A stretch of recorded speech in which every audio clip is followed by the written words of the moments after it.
ಕೋಟಿ ಘಟಿತೋ ಜ್ವಲದೇವಿಯ ಮೂರ್ತೆ ಶ್ರೀಚಂದ್ರಿಕಾ ಕಲಿತ ನಿರ್ಮಲ ಶುಭ್ರವಾಸಿ ಕಾಮಾರ್ಥದೇಶ ಕಲಹಂಸ ಸಮಾಧಿರೂಢೆ ವಾಗೀಶ್ವರಿ ಪ್ರತಿದಿನಂ ಮಮ ರಕ್ಷದೆ. ನಮ್ಮ ಪ್ರೀತಿಯ ಜೆಸಿ ವಿದ್ಯಾಸಂಸ್ಥೆಯ ಆಶ್ರಯದಲ್ಲಿ ನಡೀತಾ ಇರತಕ್ಕಂತಹ ಇವತ್ತಿನ ಗ್ಲೋಬಲ್ ಪೇರೆಂಟ್ ಡೇ, ಇದರ ವೇದಿಕೆ ಮೇಲೆ ಇರತಕ್ಕಂಥ ಎಲ್ಲ ಆದರಣೀಯರೇ ಮತ್ತು ನನ್ನ ಮುಂದೆ ಇರ್ತಕ್ಕಂಥ ಎಲ್ಲ ಸಹೃದಯಿ ಪೋಷಕ ಬಂಧುಗಳು,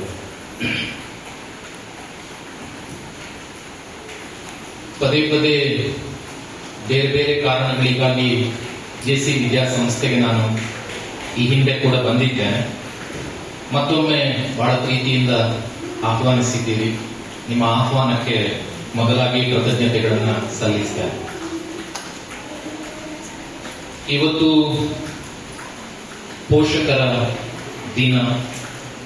ಜೆಸಿ ವಿದ್ಯಾಸಂಸ್ಥೆಯಲ್ಲಿ ಕೂಡ ಆ ದಿನವನ್ನ ಅರ್ಥ ಕೊಟ್ಟ ಪ್ರೀತಿ, ಅವರ ಮಕ್ಕಳಿಗೆ ಈ ಸಂಸ್ಥೆ ಕೊಟ್ಟಿರ್ತಕ್ಕಂಥ ಶಿಕ್ಷಣ, ಅದನ್ನು ನೆನಪು ಮಾಡಿಕೊಂಡು ಭಾವುಕರಾದದ್ದರಿಂದ ಆ ಧ್ವನಿ ನಡುತ್ತದೆ. ಬಹುಶಃ ಅದೇ ರೀತಿ ಈ ವರ್ಷದವರನ್ನು ಬಿಟ್ಟು ಉಳಿದ ವರ್ಷದ ಪೋಷಕರನ್ನು ನಿಮ್ಮನ್ನು ಕರೆದು ಇಲ್ಲಿ ನಿಲ್ಲಿಸಿದ್ರು ನಿಮ್ಮ ಸ್ವರಗಳು ಕೂಡ ನಡುತ್ತವೆ ಅಂತ ಭಾವಿಸ್ತೇನೆ ನಾನು. ಆದ್ದರಿಂದ ಈ ಜೆಸಿ ಸಂಸ್ಥೆ ಬಗ್ಗೆ ನಿಮ್ಗೆಲ್ರಿಗೂ ಕೂಡ ತುಂಬಾ ಅಭಿಮಾನ ಇದೆ ಅಂತ ಅರ್ಥ ಮಾಡ್ಕೊಳ್ಳಿಕ್ಕೆ ಸಾಧ್ಯ ಇದೆ.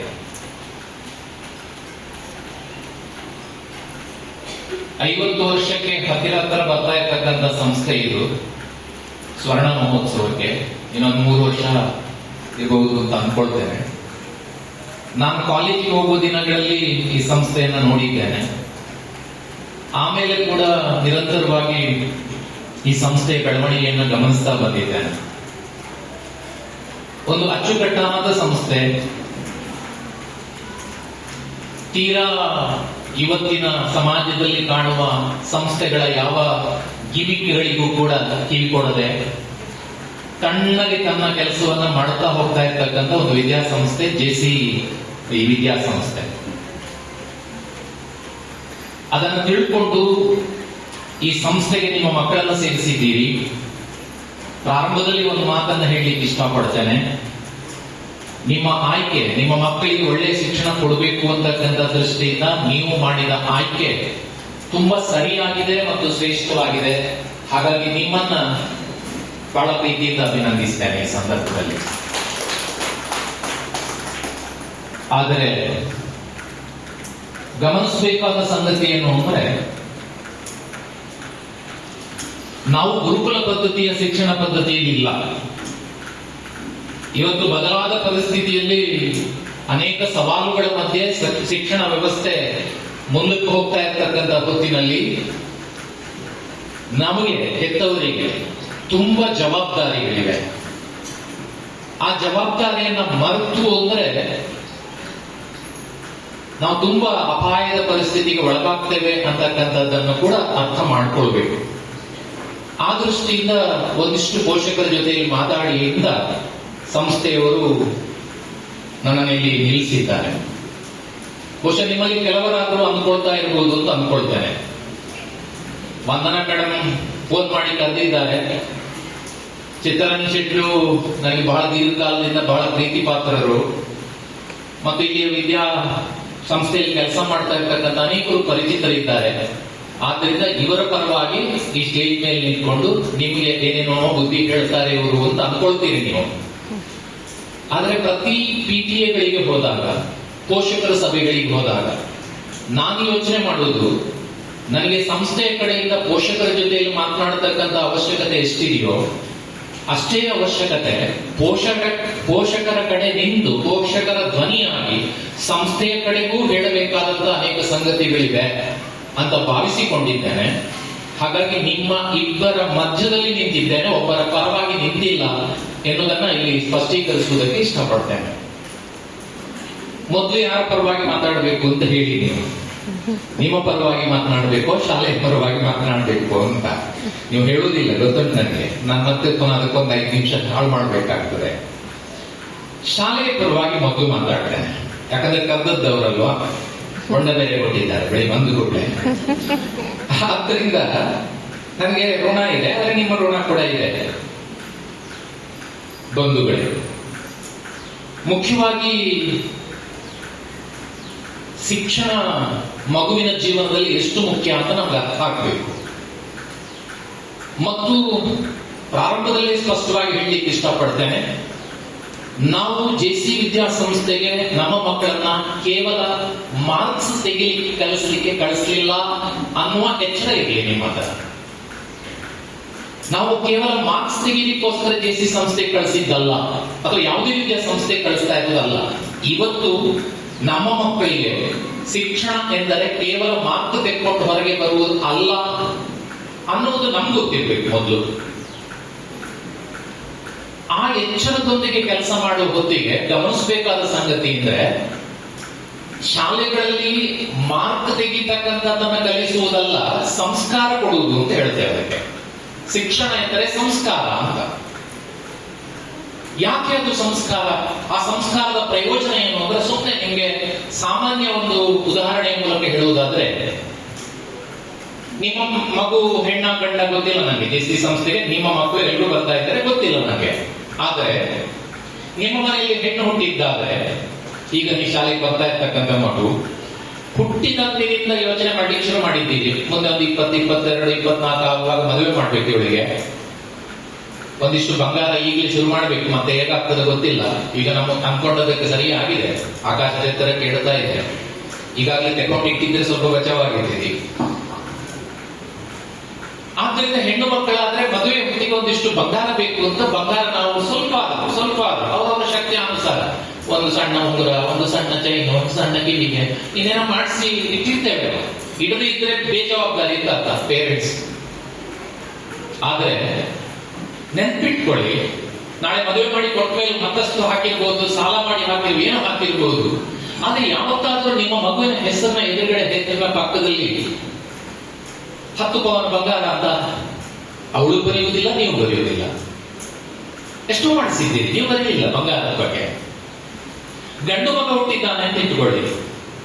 ಗಂಡು ಮಗ ಅಂತ ಹೇಳಿದ ತಕ್ಷಣ ಅವನಿಗೆ ನಾಳೆ ಸ್ವಲ್ಪ ಒಂದು ಜಾಗ, ಒಂದು 10 ಸೆನ್ಸ್ 10 ಎಕರೆನೋ ನಮ್ಮ ಶಕ್ತಿ ಅನುಸಾರ ಒಂದಿಷ್ಟು ತೆಕ್ಕೊಂಡು ನಮ್ದೇ ಒಂದು ಪಿತ್ರಾರ್ಜಿತ ಒಂದು ತೋಟ, ಅದೊಂದು ಮನೆ ಬೇಕು, ನನ್ನ ಮಗನಿಗೆ ಮದುವೆ ಆಗಿ ಸೊಸೆ ಬರುವಾಗ ಚಂದದ ಮನೆ ಬೇಕು, ಈ ತರ ಎಲ್ಲ ಯೋಚನೆ ಮಾಡ್ಕೊಂಡು ಏನೇನೋ ಮಾಡ್ಕೊಂಡು ಹೋಗಿದ್ದಾರೆ. ಆದ್ರೆ ಅಲ್ಲೂ ನೋಡಿ, ನಿಮ್ಮ ಮಗನ ಜೀವನದಲ್ಲಿ ಯಾವತ್ತೂ ಕೂಡ ಅವನಿಗೋಸ್ಕರ ನೀವೇನ್ ಮಾಡಿದ್ದೀರೋ ಅದನ್ನ ಎಂದೂ ಕೂಡ ಅವನ ಹೆಸರಿನ ಎದುರುಗಡೆ ಬರೆಯುವುದಿಲ್ಲ. 10 ಎಕರೆ ಜಮೀನು ಅಂತ ಬರೆಯುವುದಿಲ್ಲ, ಒಂದು ದೊಡ್ಡ ಮನೆ ಅಂತ ಬರೆಯುವುದಿಲ್ಲ, ಒಂದು ಕಾರ್ ತಗೊಂಡು ಇಟ್ಕೊಂಡಿದ್ದೇನೆ ಅಂತ ಬರೆಯುವುದಿಲ್ಲ. ಆದ್ರೆ ನೀವು 1ನೇ ಕ್ಲಾಸಿಂದ ಆರಂಭಿಸಿ ನೀವು ಕೊಟ್ಟಿರ್ತಕ್ಕಂಥ ಶಿಕ್ಷಣ SSLC ಆದ್ಮೇಲೆ, PUC ದಾಟಿದ್ಮೇಲೆ, ಡಿಗ್ರಿಗೆ ಹೋದ್ಮೇಲೆ ಆ ಒಂದೇ ಪದವಿ ಬರ್ತದೆ. BA, BSc, BCom, B.Ed ಅಥವಾ MBA, MSc ಇನ್ನೇನಿದೆ ಅದನ್ನ ಪಡೆದುಕೊಂಡ ತಕ್ಷಣ ಆ ದಿನದಿಂದ ಹೆಸರನ್ನ ಎದುರುಗಡೆ ಬರೀಲಿಕ್ಕೆ ಶುರು ಮಾಡ್ತದೆ ಮಗು. ಅದು ನೀವು ಬರೆಸ್ತೀರಿ. ಕೊಟ್ಟ ಬಂಗಾರವನ್ನು ಬರೆಯುವುದಿಲ್ಲ ಹೆಸರನ್ನ ಎದುರುಗಡೆ, ಮಾಡಿಟ್ಟ ಜಮೀನಿನ ಬಗ್ಗೆ ಬರೆಯುವುದಿಲ್ಲ. ಆದ್ರೆ ಕೊಟ್ಟ ಶಿಕ್ಷಣವನ್ನ ನಿಮ್ಮ ಮಗುವಿನ ಹೆಸರಿನ ಎದುರುಗಡೆ ಬರೀತೇವೆ. ಯಾಕೆಂದ್ರೆ ಸಾಯುವವರೆಗೆ ನಿನಗೆ ಅದು ಆಸ್ತಿ ಹೊರತು ನಾವು ಮಾಡಿಟ್ಟಂತ ಇದು ಆಸ್ತಿ ಅಲ್ಲ ಎಂಬುದನ್ನ ಮನವರಿಕೆ ಮಾಡೋದಕ್ಕೋಸ್ಕರ. ಹಾಗಾಗಿ ಬಂಗಾರಕ್ಕಿಂತ, ಮಾಡಿಟ್ಟ ಜಮೀನಿಗಿಂತ ಮಗುವಿಗೆ ಕೊಡುವ ಶಿಕ್ಷಣವೇ ದೊಡ್ಡ ಆಸ್ತಿ ನಾನು ಕೊಡುವುದು ಅಂತ ನೀವು ಯೋಚನೆ ಮಾಡಿದ್ರೆ, ಆ ಆಸ್ತಿ ಮಾಡುವ ಸಂದರ್ಭದಲ್ಲಿ ಜಮೀನಾದ್ರೆ 1 ದಿವಸ ತೆಕೊಂಡು ಮುಗಿಸ್ಕೊಡ್ಬೋದು, ಬಂಗಾರ ಆದ್ರೆ 1 ದಿವಸ ಖರೀದಿ ಮಾಡಿ ಮುಗಿಸ್ಬಿಡ್ಬೋದು. ಆದ್ರೆ ಶಿಕ್ಷಣ ಅನ್ನೋದು 1 ದಿವಸದಲ್ಲಿ ಆಗ್ತಕ್ಕಂಥ ಕೆಲಸ ಅಲ್ಲ, ಅದೊಂದು ದೀರ್ಘಕಾಲದ ಪ್ರಯಾಣ ಎನ್ನುವುದನ್ನು ನೀವು ಅರ್ಥ ಮಾಡ್ಕೊಂಡಾಗ ನಿಮ್ ಜವಾಬ್ದಾರಿ ಏನು ಅಂತ ಅರ್ಥ ಆಗ್ಲಿಕ್ಕೆ ಸಾಧ್ಯ ಆಗುತ್ತೆ. ಅದಕ್ಕೆ ಹೇಳಿದೆ ನಾವು ಗುರುಕುಲ ಪದ್ಧತಿಗಳಲ್ಲಿ ಇಲ್ಲ.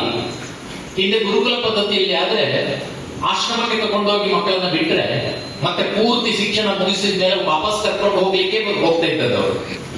ಕೃಷ್ಣನ ಜೀವನದಲ್ಲೂ ಬರ್ತದೆ. ಸಾಂದೀಪನಿ ಮಹರ್ಷಿಗಳ ಆಶ್ರಮದಲ್ಲಿ ಅವನು ಹೇಗೆ ಪೋಖ್ರಿ ಮಾಡ್ತಿದ್ದ, ಬಾಕಿಯವರೆಲ್ಲ ಕಟ್ಟಿಗೆ ತಂದ್ರು ಅವನು ತರ್ತಿರ್ಲಿಲ್ಲ ಅಂತೆ. ಆಗ ರಾತ್ರಿ ಹೊತ್ತಿನಲ್ಲಿ ಸಾಂದೀಪನಿ ಮಹರ್ಷಿಗಳು ಅವನನ್ನ ಕಾಡಿಗೆ ಓಡಿಸ್ತಾ ಇದ್ರಂತೆ, ಕಟ್ಟಿಗೆ ತಗೊಂಡ್ರ ಇಲ್ಲ ಊಟ ಹಾಕೋದಿಲ್ಲ ಅಂತ. ಅಂದ್ರೆ ಎಲ್ಲವನ್ನು ಕೂಡ ಗುರುಗಳೇ ನಿರ್ಧಾರ ಮಾಡ್ತಾ ಇದ್ರು, ಪೇರೆಂಟ್ಸ್ ಇದ್ದೇನಿಲ್ಲ. ಆದ್ರೆ ಇವತ್ತು ಹಾಗಿಲ್ಲ ಬಂಧುಗಳೇ. ಇವತ್ತು ಶಾಲೆಗೆ ಅಂತ ಶಿಕ್ಷಣ ಕಳಿಸಿದ್ರು ಕೂಡ ಅದರ ಇನ್ನೂ ಅರ್ಧ ಪಾಲು ಆ ಮಗುವಿಗೆ ಸಂಸ್ಕಾರ ಕೊಡ್ತಕ್ಕಂಥ ಜವಾಬ್ದಾರಿ ನಮಗೆ ಇದೆ ಎನ್ನುವುದನ್ನ ಎಚ್ಚರ ಇಟ್ಕೊಂಡು, ಶಾಲೆ ಸೇರಿಸಿದ್ದೆ ನಾನು ಜೆಸಿ ಸಂಸ್ಥೆಗೆ ಹೋಗ್ತಾನೆ ಮಗಳು, ಇನ್ನೆಲ್ಲ ಅವ್ರ ಜವಾಬ್ದಾರಿ ಅಂತ ನೀವು ಕೈ ಚೆಲ್ಲಿ ಹೋದ್ರೆ ಅದು ನಿಮ್ಮ ಬೇಜವಾಬ್ದಾರಿ ಆಗ್ತದೆ. ಹಾಗಾಗಿ ಪ್ರತಿ ದಿವಸ ಪ್ರತಿ ಕ್ಷಣ ಜೆಸಿ ಸಂಸ್ಥೆಗಿಂತ ಹೆಚ್ಚಾಗಿ ನೀವು ನಿಮ್ಮ ಮಗುವಿನ ಬಗ್ಗೆ ಯೋಚಿಸಬೇಕಾದ ಮತ್ತು ಗಮನಿಸಬೇಕಾದ ಸಂಗತಿಗಳು ಇವೆ ಅನ್ನೋದು ನಮ್ಮಲ್ಲಿ ಇರಬೇಕು. ನಾನು ತುಂಬಾ ಬೇರೆ ವಿದ್ಯಾಸಂಸ್ಥೆಗಳಲ್ಲಿ ಮಾತನಾಡ್ತಾ ಹೇಳಿದ್ದೇನೆ, ಒಂದು ಶಿಕ್ಷಣ, ಒಂದು ಮಗುವಿಗೆ ಕೊಡ್ತಕ್ಕಂಥ ಶಿಕ್ಷಣ ಸಾರ್ಥಕ ಶಿಕ್ಷಣ ಅಂತ ಆಗುವುದು ಯಾವಾಗ? ನಾವು ಅವನಿಗೆ ಶಿಕ್ಷಣ ಕೊಟ್ಟದ್ದು ಸಾರ್ಥಕ ಆಯ್ತು, ಅವನಿಗೆ ಎಜುಕೇಶನ್ ಕೊಟ್ಟದ್ದು ಒಳ್ಳೇದಾಯ್ತು, ಸಾರ್ಥಕ ಆಯ್ತು ಅಂತ ಅನ್ನಿಸೋದು ಯಾವಾಗ? ಅವನು ನಾಳೆ SSLC ಪರೀಕ್ಷೆಯಲ್ಲಿ 625 625 ತಗೊಂಡು ಬಂದಾಗಲ್ಲ? ಖಂಡಿತ ಅಲ್ಲ. ನೆನಪಿಟ್ಕೊಳ್ಳಿ, 625ರಲ್ಲಿ 625 ಪಡ್ಕೊಂಡಿರ್ತಕ್ಕಂಥ ಮಗು ಕೂಡ ಸಾರ್ಥಕ ಶಿಕ್ಷಣವನ್ನ ಪಡೆದಿದೆ ಅಂತ ಹೇಳಲಿಕ್ಕೆ ಸಾಧ್ಯ ಇಲ್ಲ. ನಾನು ನಂದೇ ಆಲೋಚನೆಯಲ್ಲಿ 4 ಅಂಶಗಳನ್ನ ಯಾವಾಗಲೂ ಪಟ್ಟಿ ಮಾಡ್ತೇನೆ. ಇವತ್ತು ವಿವರಿಸಲಿಕ್ಕೆ ಹೋಗುದಿಲ್ಲ, ನನಗೆ ಬೇರೆ ಹೇಳಲಿಕ್ಕೆ ತುಂಬಾ ವಿಷಯ ಇದೆ. ಆದ್ರೂ ಒಂದ್ಸಲ ನೆನಪು ಮಾಡ್ತೇನೆ. ಒಂದು ಶಾಲೆಗೆ ಸೇರಿಸಿದಂತಹ ಒಂದು ಮಗು, ಸೇರಿಸಲ್ಪಟ್ಟಂತಹ ಒಬ್ಬ ಹುಡುಗ ಅಥವಾ ಹುಡುಗಿ ಮೊದಲಿಗೆ ಮಾರ್ಕ್ಸ್ ತೆಗೆಯುವುದನ್ನ ಕಲಿಬೇಕು. ನೀವು ಅಂದ್ಕೊಳ್ತೀರಿ, ಒಂದು 2 ನಿಮಿಷದ ಮೊದಲು ಮಾರ್ಕ್ ಮುಖ್ಯ ಅಲ್ಲ ಅಂತ ಹೇಳಿದ್ರೆ ಈಗ ಮಾರ್ಕ್ ತೆಗಿಲಿಕ್ಕೆ ಕಲಿಬೇಕು ಅಂತ ಹೇಳ್ತಾ ಇದ್ದಾರೆ ಅಂತ. ನಾನು ಯಾವ ಅರ್ಥದಲ್ಲಿ ಹೇಳ್ತಾ ಇದ್ದೇನೆ ಗಮನಿಸಿ. ಇವತ್ತಿನ ವ್ಯವಸ್ಥೆ, ನೀವು ಒಟ್ಟು ವ್ಯವಸ್ಥೆಯನ್ನ ಗಮನಿಸಿದ್ರೆ, ಒಟ್ಟು ಸಮಾಜವನ್ನು ಗಮನಿಸಿದ್ರೆ, ಮಾರ್ಕ್ ಇದ್ದವನಿಗೆ ಬೆಲೆ. ನಾಳೆ ನೀವು SSLC ಮುಗಿಸ್ಕೊಂಡು PUC ಹೋಗ್ಬೇಕಾದಾಗ ನನ್ನ ಮಗ ಚೆನ್ನಾಗಿ ಹಾಡ್ತಾನೆ ಸೀಟ್ ಕೊಡಿ ಅಂದ್ರೆ ಕೊಡ್ತಾರ? ಕೆಲವು ಕಡೆಯಲ್ಲಿ ಕೊಡ್ಬೋದು ಅಷ್ಟೇ, ಆಳ್ವಾಸ್ ಅಂತ ಯಾವುದೋ ಕೆಲವು ವಿದ್ಯಾಸಂಸ್ಥೆಗಳಲ್ಲಿ ಕೊಡ್ಬೋದು, ಬಿಟ್ಟರೆ ಬೇರೆ ಕಡೆ ಕೊಡುವುದೇ ಇಲ್ಲ. ಮಾರ್ಕ್ ತೆಗಿಲಿಲ್ಲ ಅಂದ್ರೆ ಕೊಡುವುದಿಲ್ಲ. ನಾಳೆ ಒಂದು ಉದ್ಯೋಗ ಬೇಕು ಅಂದಾಗಲೂ ನಮ್ಮ ಹುಡುಗ ಬಹಳ ಚೆನ್ನಾಗಿ ವಾಲಿಬಾಲ್ ಆಡ್ತಾನೆ, ಅವನಿಗೆ ಸೀಟ್ ಕೊಡಿ ಅಂದ್ರೆ ಕೊಡ್ತಾರ, ಅಥವಾ ಜಾಬ್ ಕೊಡಿ ಅಂದ್ರೆ ಕೊಡ್ತಾರ? ಸೊ ಮೊದಲ ಕೆಲಸ, ಶಾಲೆಗೆ ಬರ್ತಾ ಇರ್ತಕ್ಕಂಥ ಮಗ ಅಥವಾ ಮಗಳು ಒಳ್ಳೆಯ ಮಾರ್ಕ್ಸ್ ತೆಗೆಯುವುದನ್ನು ಕಲಿಸಬೇಕು. ಯಾಕೆ ಅಂದ್ರೆ ಆ ಮಾರ್ಕ್ಸ್ ಅನ್ನು ಇಟ್ಕೊಂಡು ನಾಳೆ ಅವನ ಜೀವನ ಮಾರ್ಗವನ್ನ ಕಂಡುಕೊಳ್ಬೇಕು, ಅವನ ಅನ್ನ ಸಂಪಾದನೆಯ ಮಾರ್ಗವನ್ನ ಕಂಡುಕೊಳ್ಬೇಕು. ಅದಕ್ಕೋಸ್ಕರ ಮಾರ್ಕ್ಸ್ ಬೇಕು. ಇದು ಶಿಕ್ಷಣದಿಂದ ಇವತ್ತಿನ ವ್ಯವಸ್ಥೆಯಲ್ಲಿ ನಾವು ಒಪ್ತೇವೋ ಬಿಡ್ತೇವೋ ಪ್ರಶ್ನೆ ಇಲ್ಲ. ಇವತ್ತಿನ ವ್ಯವಸ್ಥೆಯಲ್ಲಿ ಮಾರ್ಕ್ಸ್ ತೆಗಿತಕ್ಕಂಥದ್ದು ಬಹಳ ಮುಖ್ಯ. ಅದನ್ನ ಶಾಲೆಯವರು ಮಾಡಬೇಕು, ಮನೆಯವರು ಮಾಡಬೇಕು. ಮಾರ್ಕ್ಸ್ ತೆಗಿಲಿಕ್ಕೆ ಏನ್ ಬೇಕು ಅದನ್ನು ಮಾಡಬೇಕು. ಆದ್ರೆ ಮಾರ್ಕ್ಸ್ ತೆಗೆದಿದ್ದಾನೆ, ಗುಣ ಒಳ್ಳೆದಿಲ್ಲ, ಆಗ ಅದು ಒಳ್ಳೆಯ ಶಿಕ್ಷಣ ಆಗುವುದಿಲ್ಲ. ತುಂಬಾ ಕಡೆ ಹೇಳಿದ್ದೇನೆ ನಾನು, ಈಗೆಲ್ಲೋ ಸ್ವಲ್ಪ ಕಡಿಮೆ ಆಗ್ತಾ ಬರ್ತಾ ಇದೆ ಅಂತ ಹೇಳ್ತಾ ಇದ್ದಾರೆ. ನಕ್ಸಲರು ಅಂತ ಒಂದು ವರ್ಗ ಇದೆ. ಎಲ್ಲ ಯೂನಿವರ್ಸಿಟಿಗಳಿಂದ ಹೈ ಸ್ಕೋರ್ ಮಾಡಿ ಹೊರಗೆ ಬಂದಿರತಕ್ಕಂಥವರೇ ನಕ್ಸಲರಿರೋದು. ಯಾರು ಅನ್ಎಜುಕೇಟೆಡ್ ಅಲ್ಲ. ಅಥವಾ ಭಯೋತ್ಪಾದಕರು ಅಂತ ಯಾರು ಕರೀತೀರಿ, ಬಾಂಬ್ ತಯಾರಿಸಲಿಕ್ಕೆ ಯಾರು ಕಲ್ತಿದ್ದಾರೆ, ಅವರೆಲ್ಲರೂ ಕೂಡ ಅನ್ಎಜುಕೇಟೆಡ್ ಅಲ್ಲ, ಒಳ್ಳೆ ಮಾರ್ಕ್ಸ್ ತೆಗೆದವರೇ, ಇಂಟೆಲಿಜೆಂಟ್. ಡಾಕ್ಟರ್ ಟೆರರ್ ಅಂತ ಇನ್ನೇನು ಹೇಳ್ತೇವೆ ನಾವು. ಹಾಗಾದ್ರೆ ಅವರಿಗೆ ಬಂದ ಮಾರ್ಕಿನ ಬೆಲೆ ಏನು?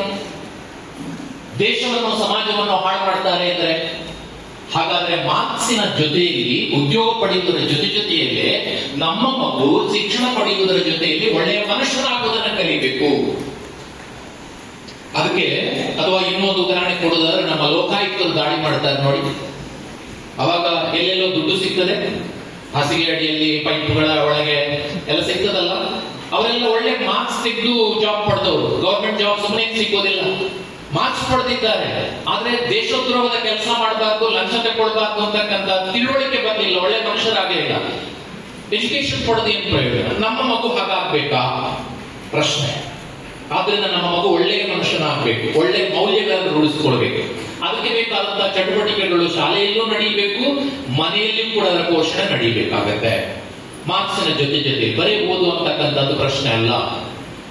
ಮೂರನೇದು ಬಹಳ ಮುಖ್ಯ, ನಾವು ಗಮನಿಸ್ತಾ ಇದ್ದೀವಿ. ಇವತ್ತು ಒಂದು ಮಗು 2 ಮಗುವಿಗೆ ಲಿಮಿಟ್ ಮಾಡ್ಕೊಂಡು ಬದುಕ್ತಾ ಇರ್ತಕ್ಕಂಥ ಈ ಕಾಲದಲ್ಲಿ ಋಣಪ್ರಜ್ಞೆ ಇಲ್ಲದ ಒಂದು ತಲೆಮಾರನ್ನ ನಾವು ಕಾಣ್ತಾ ಇದ್ದೇವೆ ಅಂತ.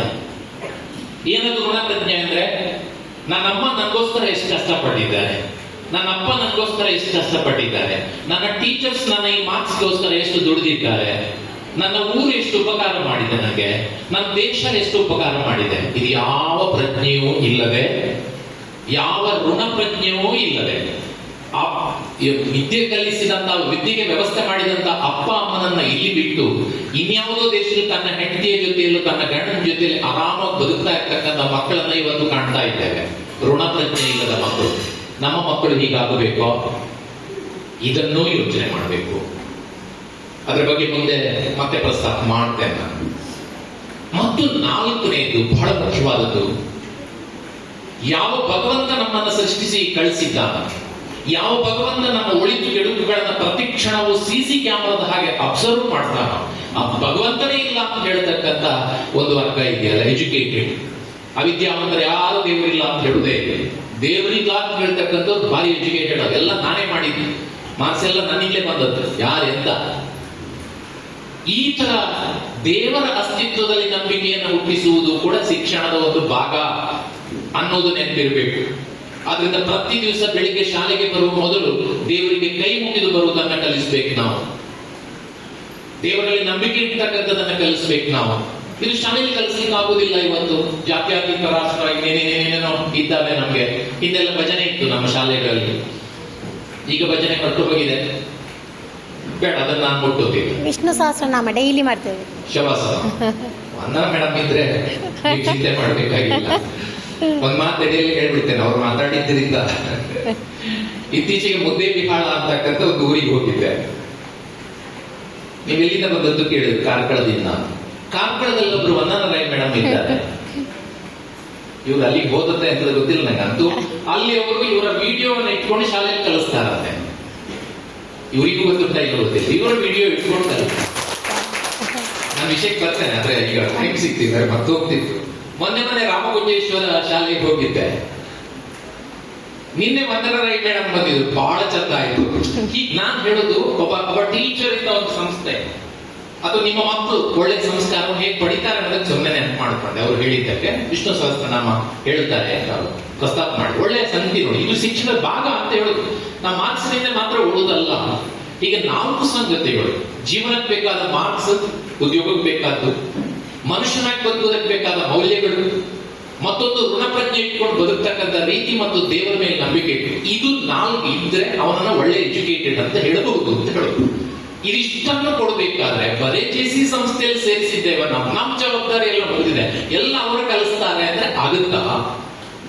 ಸೊ ನಮ್ಮ ಹೊಣೆಗಾರಿಕೆ ಏನಿದೆ ಅನ್ನೋದನ್ನ ಯೋಚನೆ ಮಾಡಬೇಕು ಅನ್ನೋದಕ್ಕಾಗಿ ಇವತ್ತಿಲ್ಲಿ ಕರೆದು ನಿಮ್ಮನ್ನು ಕೂರಿಸಿದ್ದು, ನನ್ನನ್ನು ಇಲ್ಲಿ ನಿಲ್ಲಿಸಿದ್ದು. ಆದ್ರೂ ಕೆಲವರು ಬರಲಿಲ್ಲ. ಈ ಬಾರದಿ ಇರೋದಕ್ಕೆ ಒಂದು ಕಾರಣ ಇದೆ. ನಾನೆಲ್ಲ ವಿದ್ಯಾಸಂಸ್ಥೆ, ನಾನೊಂದು 5 ವರ್ಷ ಹೆಡ್ ಮಾಸ್ಟರ್ ಆಗಿದ್ದೆ.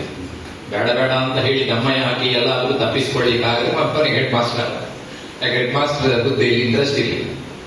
ಮೊದಲ ಪೇರೆಂಟ್ಸ್ ಮೀಟಿಂಗ್ ಕರೆಯುವಾಗಲೇ ಒಂದು ಸಮಸ್ಯೆ ನಮ್ಗೆ. ನಮ್ದು 650 ಮಕ್ಕಳು, ಪೇರೆಂಟ್ಸ್ ಬರುವುದಿಲ್ಲ. ನಾನು ಶೋಧನೆ ಮಾಡಿ ಕೊನೆಗೆ ನನ್ ವಿಷಯ ಗೊತ್ತಾಯ್ತು. ಯಾಕೆ ಬರುವುದಿಲ್ಲ ಅಂತ ಕೇಳಿದ್ರೆ, ಬಂದ್ರೆ ನೀವು ಮಕ್ಕಳ ದೂರ ಹೇಳ್ತೀರಿ. ಅವನು ಓದುದಿಲ್ಲ, ಇವ್ರು ಬರೀದಿಲ್ಲ, ಅವನು ಲೂಟಿ ಮಾಡ್ತಾನೆ, ಅವನು ಹೊಡಿತಾನೆ ಬಡಿತಾನೆ, ರಾಶಿ ದೂರ ಹೇಳೋದು. ಯಾವ ಮೇಡಮ್ ನೆನ್ಪಿಟ್ಕೊಳ್ಳಿ, ನಾನು ಸಂಸ್ಥೆಯವರಿಗೆ ಹೇಳ್ತಾ ಇರೋದು, ಯಾವ ತಂದೆ ತಾಯಿ ಕೂಡ ಎಷ್ಟೇ ಕೆಟ್ಟ ಮಗನಾದ್ರೂ ಕೂಡ ತನ್ನ ಮಗುವಿನ ಬಗ್ಗೆ ದೂರು ಕೇಳುವುದಕ್ಕೆ ಪೇರೆಂಟ್ಸ್ ಇಷ್ಟಪಡುವುದಿಲ್ಲ.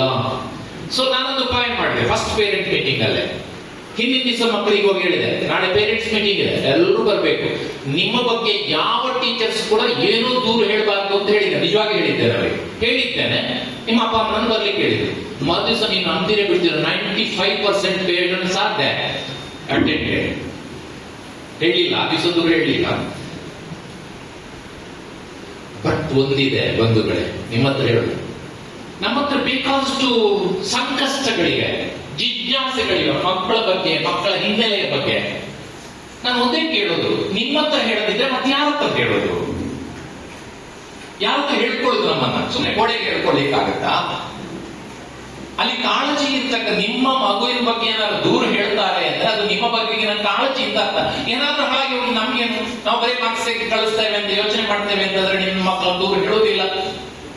ಸೊ ದೂರ ಹೇಳ್ತಾರೆ ಅಂದ್ರೆ ಅದು ನಿಮ್ಗೆ ನೋವಾಗ್ಬೇಕು ಅಂತ ಹೇಳ್ತಾ ಇರೋದಲ್ಲ, ನಾವಿಬ್ರು ಸೇರಿ ಆ ಮಗು ಮಗುವನ್ನು ಒಳ್ಳೇದ್ ಮಾಡೋಣ ಅಂತಕ್ಕಂಥ ಕಾಳಜಿ ಅದರ ಅರ್ಥ. ಆದ್ರೆ ದೂರ ಹೇಳಿದಾಗ ಬೇಸರ ಮಾಡ್ಕೋಬೇಡಿ. ಮತ್ತು ಸಂಸ್ಥೆಯವರಿಗೆ ಹೇಳಿದ್ರು ಆದಷ್ಟು ದೂರ ಹೇಳುವುದನ್ನ ಕಡಿಮೆ ಮಾಡ್ಲಿಕ್ಕೆ ಪ್ರಯತ್ನ ಮಾಡಿ, ಪಾಪ ಪೇರೆಂಟ್ಸ್ ಖುಷಿಯಿಂದ ಬರಲಿ ಅಂತ ಹೇಳುವುದಷ್ಟೇ. ಹಾಗಾಗಿ ನಾವು ಈ ಶಿಕ್ಷಣ ವ್ಯವಸ್ಥೆಯಲ್ಲಿ ನಾವು ಕೂಡ ಜವಾಬ್ದಾರರಿದ್ದೇವೆ. ಸುಮ್ಮನೆ ತಮಾಷೆಗೆ ತುಂಬಾ ಶಾಲೆಗಳಿಗೆ ಹೋದಾಗ, ವಿಧಿಗಳಿಗೆ ಹೋದಾಗ ಹೇಳ್ತೇನೆ, ನಮ್ಮ ಮಕ್ಕಳಲ್ಲಿ 3 ರೀತಿಯ ಮಕ್ಕಳಿರ್ತಾರೆ ಅಂತ. ಅದರ ಕೇಳಿದವರಿಗೆ ಗೊತ್ತಿಲ್ಲ ನನಗೆ. 3 ರೀತಿಯ ಮಕ್ಕಳಿರ್ತಾರೆ, ಗಮನಿಸಿ. ಒಂದು ರೀತಿಯ ಮಕ್ಕಳು ಜರ್ಕ್ ಸ್ಟಾರ್ಟಿನ ಮಕ್ಕಳಂತೆ, ಇನ್ನೊಂದು ರೀತಿಯ ಮಕ್ಕಳು ಕಿಕ್ ಸ್ಟಾರ್ಟಿನ ಮಕ್ಕಳಂತೆ. ಇದು ನನ್ನ ಮಿತ್ರರು ಹೇಳಿದ ಮಾತು. ಇನ್ನೊಂದು ರೀತಿಯ ಮಕ್ಕಳು ಸೆಲ್ಫ್ ಸ್ಟಾರ್ಟಿನ ಮಕ್ಕಳಂತೆ. ಈಗ ನೀವು ಟೆಸ್ಟ್ ಮಾಡ್ಕೊಳ್ಬೇಕು, ನಾನು ವಿವರಿಸ್ತಾ ಹೋಗ್ತೇನೆ. ನಿಮ್ಮ ಮನೆಯ ಮಗು ಯಾವುದು ಅಂತ ಇದ್ದಾರೆ. ಮೊದಲನೇದು ಜರ್ಕ್ ಸ್ಟಾರ್ಟಿನ ಮಕ್ಕಳು. ಸಾಮಾನ್ಯ LKG, UKG, 1ನೇ ಕ್ಲಾಸು 2ನೇ ಕ್ಲಾಸು ಇದು ನ್ಯಾಚುರಲ್, ಅದು ತಪ್ಪಲ್ಲ. ಯಾವುದು? ಬೆಳಿಗ್ಗೆ ಎದ್ದು ಕೂಡ ಒಂದು ಜರ್ಕ್ ಕೊಡ್ಬೇಕು, ಹೇಳ್ತದೆ ಮಗು, ಏನ್ ತೊಂದರೆ ಆಗುದು. ಬ್ರಷ್ ಮಾಡ್ತದೆ, ಬ್ರಷ್ ಮಾಡಿ ಓದ ಬರೀಯ ದೇವರಿಗೆ ನಮಸ್ಕಾರ ಎಲ್ಲವನ್ನೂ ಹೇಳ್ಬೇಕು, ಬಟ್ ಎಲ್ಲವನ್ನೂ ಮಾಡ್ತದೆ. ಜರ್ಕ್ ಕೊಡ್ತಾ ಇರ್ಬೇಕು.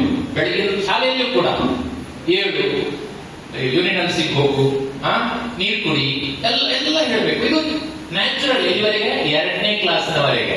3ನೇ ಕ್ಲಾಸ್ ನಂತರವು ಜರ್ಕ್ ಸ್ಟಾರ್ಟ್ ಆದ್ರೆ ಡೇಂಜರ್, ಗಮನಿಸಬೇಕು. 2ನೇ ಕ್ಲಾಸ್ನವರೆಗೆ ನ್ಯಾಚುರಲ್, ಅದು 3ನೇ ಕ್ಲಾಸ್ ಓಕೆ. 4ನೇ ಕ್ಲಾಸ್ ನಂತರ ಅಲ್ಲ. ಆದ್ರೆ ಏನಾಗುತ್ತೆ, ನಾವು ಜರ್ಕ್ ಸ್ಟಾರ್ಟ್ ಕೊಟ್ಟು ಸಾಕಾದ್ಮೇಲೆ ಕಿಕ್ ಸ್ಟಾರ್ಟ್ ಶುರು ಆಗುತ್ತೆ. ಜರ್ಕಿಗೆ ಬಗ್ಗುದಿಲ್ಲ. ನೀವು 7 ಅಂತ ಎಬ್ಬಿಸಿ ಬಂದ್ರೆ 5 ನಿಮಿಷ ಬಿಟ್ಟು ಹೋದ್ರೆ ಮತ್ತೆ ಮಲಗಿರ್ತದೆ. ಈಗ ಒಂದು ಕಿಕ್ ಬಿಡಬೇಕಾಗುತ್ತೆ. ದಯವಿಟ್ಟು ನೆನಪಿಟ್ಕೊಳ್ಳಿ, ಶಾಲೆಗಳಿಗೆ ಒಂದು ನಂಬರ್ ಬೇರೆ ಕಲಿಸಿಕೊಟ್ಟಿದ್ದಾರೆ, 1098 ಅಂತ ಮಕ್ಕಳಿಗೆ. ಈ ಟೀಚರ್ಸ್ ಈಗ ಆಗ್ಬಿಟ್ಟಿದ್ದಾರೆ. ಈಗ ಕಣ್ಣು ದೊಡ್ಡದು ಮಾಡಿ, ಅದೂ ಕಷ್ಟವೇ. ಕಣ್ಣು ದೊಡ್ಡದು ಮಾಡಿದ್ರು ಕಂಪ್ಲೇಂಟ್ ಹೋಗ್ತದೆ, 1098. ಆದ್ರಿಂದ ನೀವೇ ಹೊಡಿಬೇಕು, ಅದು ಹೊಡೆಯುವುದಿದ್ರೆ. ನಾನು ಇವತ್ತು ಮಾತ್ರ ಹೇಳಿಕ್ ಸಾಧ್ಯ, ನಾವು ಬೇರೆ ದಿವಸ ಹೇಳಲಿಕ್ಕೆ. ನಾನೊಂದು ಮಕ್ಕಳ ಗ್ರಾಮ ಸಭೆಗೆ ಹೋಗಿದ್ದೆ. ಅಲ್ಲಿ 1098 ಬಗ್ಗೆ ನನಗೆ ಅರ್ಧ ಗಂಟೆ ಮಾತಾಡ್ಲಿಕ್ಕೆ ಹೇಳಿದ್ದೆ, ಎಲ್ಲ ಹೇಳಿದೆ. ದಾರಿಯಲ್ಲಿ ಹೋಗುವಾಗ ಏನಾದ್ರು ಮಾಡಿದ್ರೆ ನೀವು 1098 ತುಂಬಾ ವಿವರಿಸಿ ಹೇಳಿದೆ. ಕೊನೆಗೊಂದು ಪ್ರಶ್ನೆ ಕೇಳಿದೆ, ಮನೆಗೆ ಅಮ್ಮ ಹೊಡೆದ್ರೆ ಅಂತ. ಅದ್ರ ಎಂತ ಜಾಣ, ನಾನು ನೋಡ್ತಾ ಇದ್ದೆ, ಎತ್ತರದಲ್ಲಿ ಇದ್ದೆ. ಆ ಗುಂಪಿನಲ್ಲಿ ಹುಡುಗನೆಲ್ಲ ಕೆಳಗೆ ಕೂತ್ಕೊಂಡು ಹೇಳಿದ, ಅದು ನಮ್ಮ ಅಮ್ಮ ಅಲ್ವಾ ಅಂದ್ರೆ ನಾನು ಹೇಳುದು, ಟೀಚರ್ಸ್ ಕೂಡ ಹೊಡೆದ್ರೆ ತಪ್ಪಲ್ಲ, ಅದರ ಹಿಂದೆ ಅಮ್ಮನ ಪ್ರೀತಿ ಇದೆ.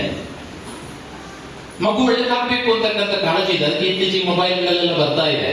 ಯಾವತ್ತು ಶಾಲೆಯಲ್ಲಿ ಇದನ್ನ ಕಡಿಮೆ ಮಾಡಿದ್ರು, ಪೊಲೀಸ್ ಸ್ಟೇಷನ್ಗಳಲ್ಲಿ ಹೊಡೆಯುವುದು ಹೆಚ್ಚಾಗಿದೆ ಅಂತ ಸತ್ಯ ಕೂಡ.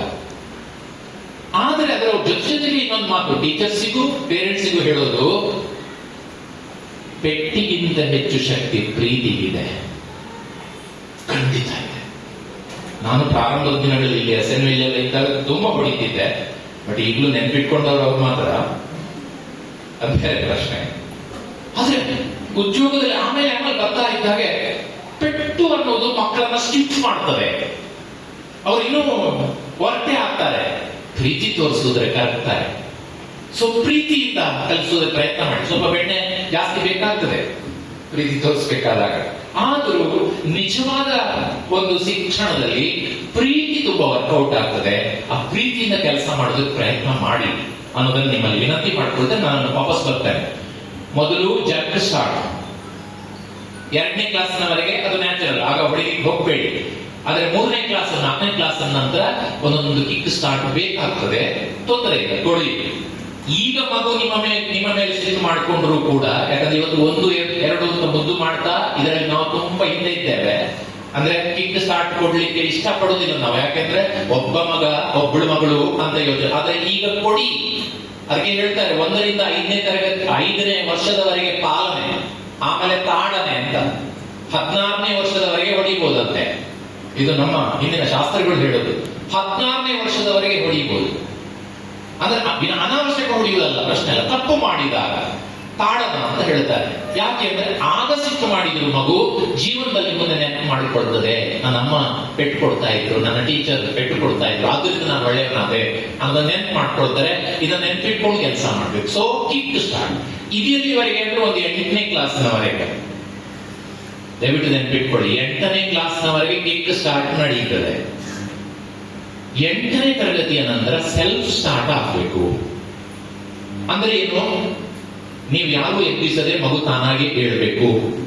ಓದಲಿಕ್ಕೆ ಹೇಳದೆ ತಾನೇ ಓದ್ಬೇಕು, ಬರೀಲಿಕ್ಕೆ ಹೇಳದೆ ತಾನೇ ಬರೀಬೇಕು. ಎಲ್ಲವನ್ನು ತಾನು ತನ್ನ ಕೆಲಸವನ್ನು ನಾನು ನೋಡಿದ್ದೆ. ನಾನು ಇಲ್ಲಿ ಬೆರವಾಜಿ ಶಾಲೆಯಲ್ಲಿ ಕೂಡ 2-3 ವರ್ಷ ಸುಮ್ಮನೆ ಹೀಗೆ ಕೆಲಸ ಮಾಡ್ತಾ ಇದ್ದೆ. ಎಷ್ಟೋ ಮಕ್ಕಳನ್ನು ನೋಡಿದ್ದೆ. ಬೆಳಿಗ್ಗೆ 5 ಗಂಟೆಗೆ ಎದ್ದು ಮನೆಗೆ ಅಮ್ಮನಿಗೆ ಅಡಿಗೆಗೆ ಸಹಾಯ ಮಾಡಿ ಬರ್ತಾ ಇದ್ದ ಮಕ್ಕಳು ಇದ್ರು. ತುಂಬಾ ಜನ ಮಕ್ಕಳಿದ್ದಾರೆ. ಅಂದ್ರೆ ಅದು ನಮ್ಮ ಕೊಟ್ಟ ಸಂಸ್ಕಾರದಲ್ಲಿ ಇರ್ತದೆ. ಆ ರೀತಿ ತರಬೇತಿ ನಾವು ಕೊಡ್ಬೇಕಾಗುತ್ತೆ. ಹಾಗಾಗಿ ಯಾವಾಗ ಸೆಲ್ಫ್ ಸ್ಟಾರ್ಟ್ ಆಗ್ತದೋ, 9ನೇ ಕ್ಲಾಸಿಂದ ಸೆಲ್ಫ್ ಸ್ಟಾರ್ಟ್ ಆಗ್ಬೇಕು.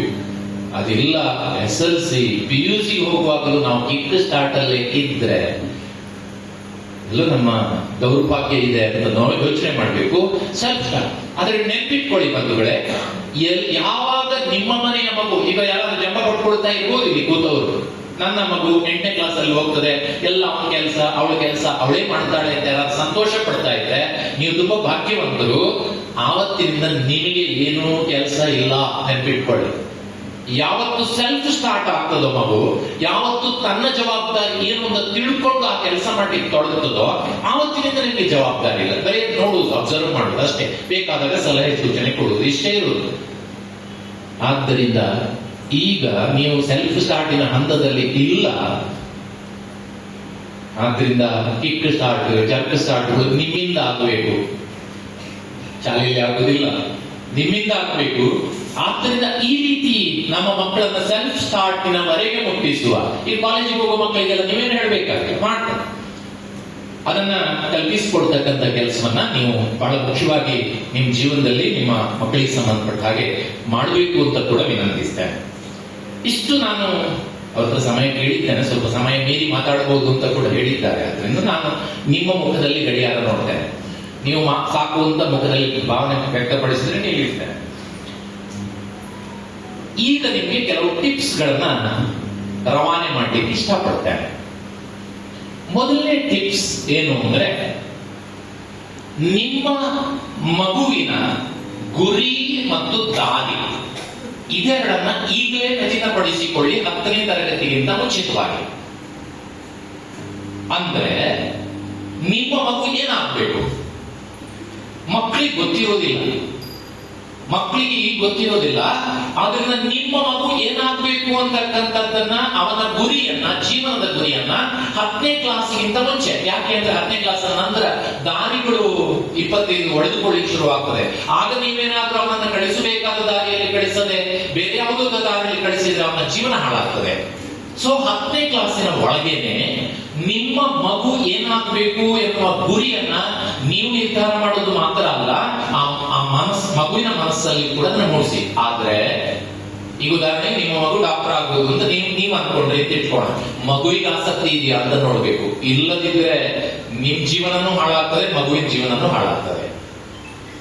ಮಗುವಿಗೆ ಆ ವಿಷಯದಲ್ಲಿ ಆಸಕ್ತಿ ಯಾವುದರಲ್ಲಿ ಇದೆ ಅದನ್ನು ಇಟ್ಕೊಂಡು ನೀವು ನಿಮ್ಮ ಮಗುವಿನ ಜೀವನದ ಗುರಿಯನ್ನ ನಿರ್ಧಾರ ಮಾಡಬೇಕು.